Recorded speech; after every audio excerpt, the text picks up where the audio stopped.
1000 பேர் இருந்தாலும் அம்மா மாதிரி ஏன் வர முடியாது? ஏன் அப்பா அம்மா வர முடியாது? அப்ப சிங்கிள் பேரண்ட் என்ன பண்றாங்க? தனியா ஒரு அப்பா ஒரு குழந்தைய நல்லா வளர்க்க முடியலையா? செய்ய முடியலையா? அதை ஒரு படமா வரும்போது ரொம்ப ரசிச்சு பாக்குறோம். ஒரு குழந்தைய ஒரு அப்பா மட்டும் தனியா, அம்மா இல்ல அம்மா போயிட்டாங்கன்றப்ப நான் வளர்க்குறேன்டா என் குழந்தைய, நான் உன்னை வளர்க்குறேன்னா அதை படமா வரும்போது அது அவ்வளோ காவியமா ரசிச்சு நல்லா 5 ஸ்டார்லாம் போட்டு நல்லா பாக்குறோம். அதையே நம்ம இம்ப்ளிமெண்ட் பண்ண முடியல. ஏன் ரோல் ரிவர்ஸ் பண்ணுங்களேன்? ஏன் அம்மா மட்டும்தான் படிப்பு சொல்லி தரணுமா? அம்மா மட்டும்தான் ஊட்டணுமா? கிடையாது. என் ஹஸ்பண்டும் ஊட்டுவாங்க, என் ஹஸ்பண்டும் பாப்பாக்கு சொல்லி தருவாங்க, நானும் சொல்லித்தரேன். உங்க ஃபினான்ஷியல் பேர்டனை நாங்க பாதி எடுத்துக்கும் போது எங்களோட ரோலையும் நீங்க பாதி எடுத்துக்கலாம்ல. இங்க எல்லாருக்குமே என்னன்னா பேஷன்ஸ் ரொம்ப மிஸ் ஆகுது சார்.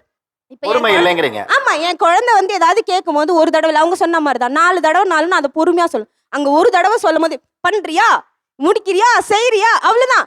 பண்ண மாட்டான். எனக்கு கோவம் வருது. அதுக்குள்ள நம்ம என்ன அங்க டைப் ஆகும்போது என்ன, வேணாம் சரி ஓகே நீங்க இப்ப நான் பாத்துக்கிறேன். ஏன்னா குழந்தை அது துவண்டுடும், அது இன்னும் வளரல. அப்பனா கோவக்காரன் ரெஜிஸ்டர் ஆயிடும்.